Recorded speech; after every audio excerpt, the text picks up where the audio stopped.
Indonesia dan Malaysia kompak ancam hentikan ekspor sawit ke Uni Eropa.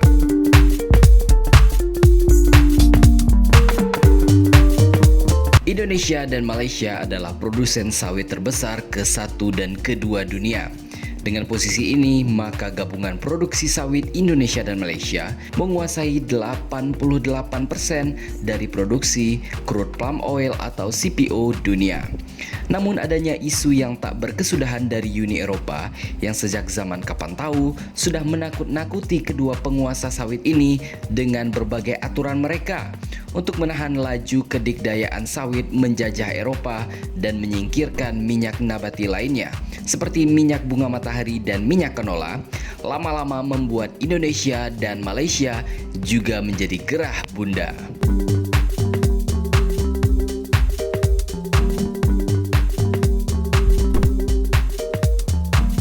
Malaysia dan Indonesia mengancam akan menghentikan ekspor minyak sawit ke Uni Eropa sebagai respon terhadap undang-undang baru yang ditujukan untuk melindungi hutan atau deforestasi dan memperketat penjualan produksi minyak sawit.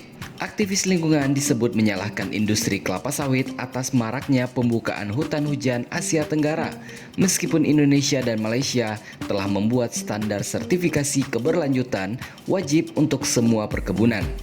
Menteri Komoditas Malaysia Fadilah Yusof mengatakan, Malaysia dan Indonesia akan membahas undang-undang yang melarang penjualan minyak kelapa sawit dan komoditas lain yang terkait dengan deforestasi, kecuali importir dapat menunjukkan bahwa produksi barang spesifik mereka tidak merusak hutan.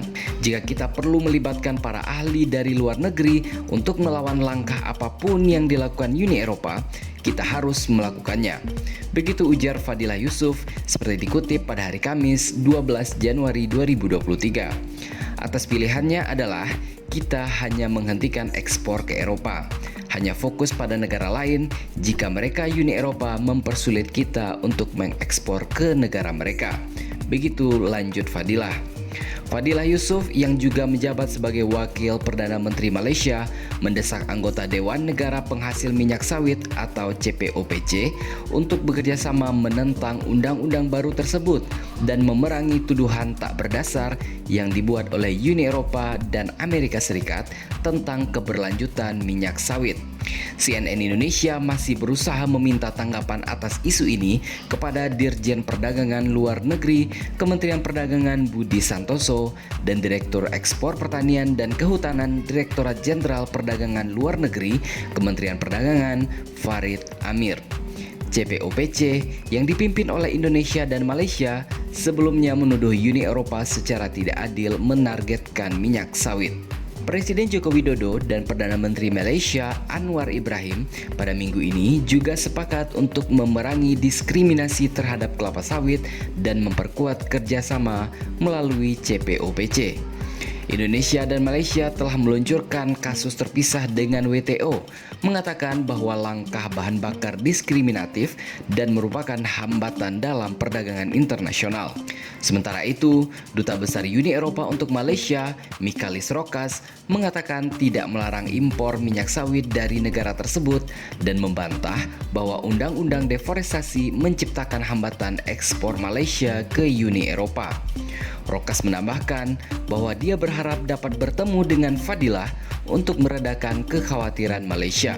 Hukum berlaku sama untuk komoditas yang diproduksi di negara manapun, termasuk negara anggota Uni Eropa.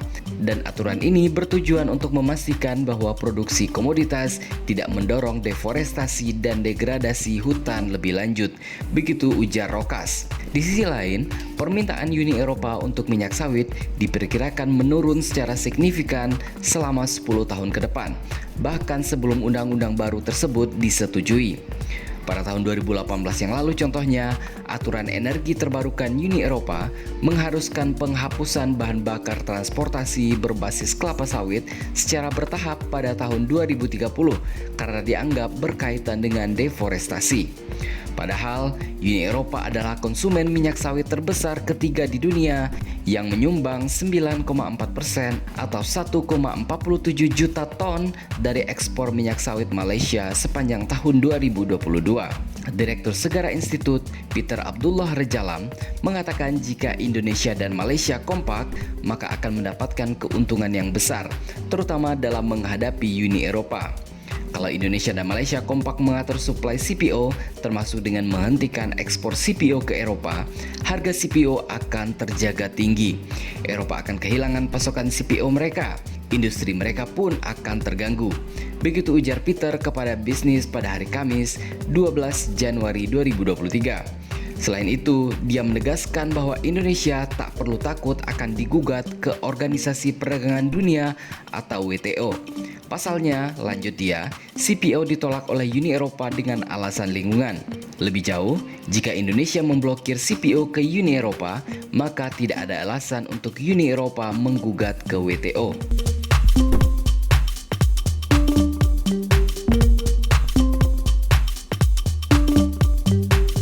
Dari berita ini, kita melihat betapa powerfulnya sebenarnya Indonesia dan Malaysia dalam hal perdagangan dunia, khususnya dalam perdagangan kelapa sawit.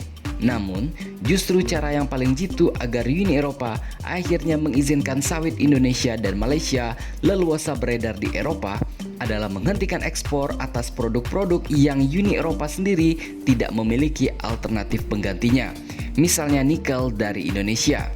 Jika mau nikel, maka minyak sawit harus masuk ke sana secara leluasa. Ataupun mungkin bahan tambang lain yang sangat mereka butuhkan dan tidak ada penggantinya, sehingga bisa terjadi win-win solution antara Indonesia dan Uni Eropa. Begitupun Malaysia. Jadi, bagaimana menurut pendapat Anda?